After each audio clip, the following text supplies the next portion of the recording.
সকলকে জানাই শুভ নববর্ষের আন্তরিক প্রীতি, শুভেচ্ছা ও অভিনন্দন। আজ নববর্ষ উপলক্ষে বাড়িতে আমরা একটু অন্যরকমভাবে চিকেন রান্না করছি, আর সেই কারণে সবার প্রথমে আমরা একটা ভাজা মশলা তৈরি করে নেব। আর তার জন্য সবার প্রথমে আমরা এখানে নিয়ে নিয়েছি 1 চামচ ধনে ও 1 চামচ জিরে, আর তার সঙ্গে ভাজা মশলার জন্য আমরা অল্প করে নিয়ে নিয়েছি মৌরি, ও তার সঙ্গে আমরা এখানে নিয়ে নিয়েছি অল্প একটু জোয়ান, ও তার সঙ্গে ভাজা মশলার জন্য আমরা এখানে নিয়ে নিচ্ছি অল্প করে একটু মেথি। আর এবার এই মশলাগুলো ভেজে নেব।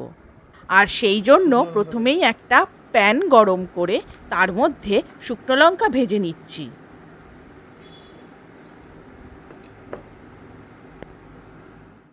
শুকনো লঙ্কা সামান্য ভেজে নেওয়ার পর এই মশলাগুলো এবার ভেজে নেব। আর সঙ্গেই আমরা অল্প কিছু গোটা গরম মশলা ভেজে নেব।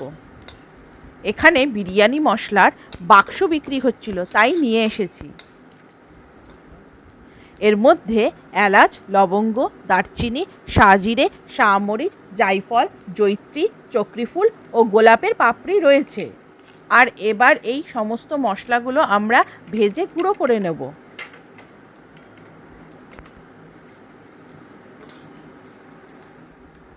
এখানে এবার আরও 1 বাক্স গোটা গরম মশলা দিয়ে দিলাম। আমাদের মিক্সি খারাপ হয়ে যাওয়ায় প্রতিবেশীদের মিক্সিতে মশলা গুঁড়ো করে নিলাম। আর এই আমরা মশলা গুঁড়ো করে নিয়েছি, যা দিয়ে আজকে আমরা চিকেন রান্না করব। এই মশলা আলুর দম বা অন্যান্য তরকারিতেও ব্যবহার করা যেতে পারে।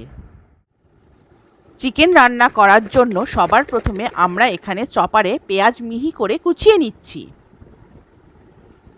এই প্লেটের মধ্যে আমরা বেশ কিছুটা পেঁয়াজ কুচিয়ে নিয়েছি।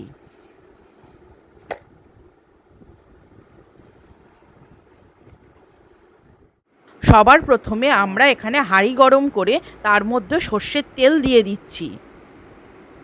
তার সঙ্গে জিরে, শুকনো লঙ্কা, তেজপাতা ফোড়ন দিয়ে দিলাম। আর তার সঙ্গেই ওই বাক্সের গোটা মশলা ফোড়ন দিয়ে দিলাম।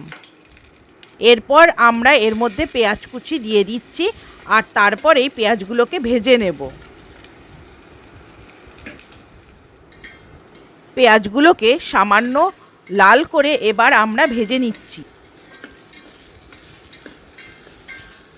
পেঁয়াজ ভাজা হয়ে যাওয়ার পর এর মধ্যে আদা, রসুন ও লঙ্কা বাটা দিয়ে দিলাম। আদার তুলনায় রসুন বেশি রয়েছে। সমস্ত কিছু কষিয়ে নেওয়ার পর এবার আমরা এর মধ্যে মুরগির মাংস দিয়ে দিচ্ছি, আর তারপর ভালো করে মাংস কষিয়ে নেব।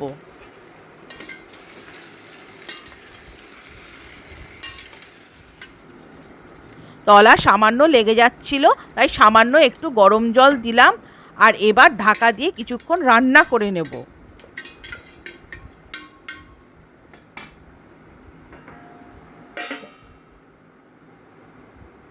মাংস কিছুটা রান্না হয়ে যাওয়ার পর এর মধ্যে টক দই দিয়ে মিশিয়ে নিচ্ছি।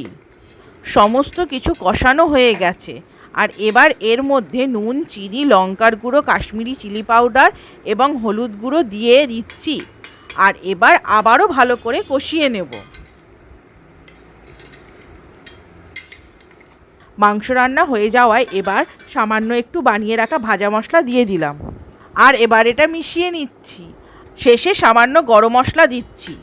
আর এবার এটাও মিশিয়ে নিচ্ছি। গরম মশলাটা বাড়িতেই বানিয়ে নিয়েছি। আর এবার সব শেষে ঘি দিয়ে দিচ্ছি। মাংস রান্না আমাদের হয়ে গেছে। আর সব শেষে ধনেপাতা কুচি দিয়ে দিলাম। এটা আজ আমরা জিরা রাইসের সঙ্গে খাবো। ভিডিওটা ভালো লাগলে লাইক এবং শেয়ার করবেন।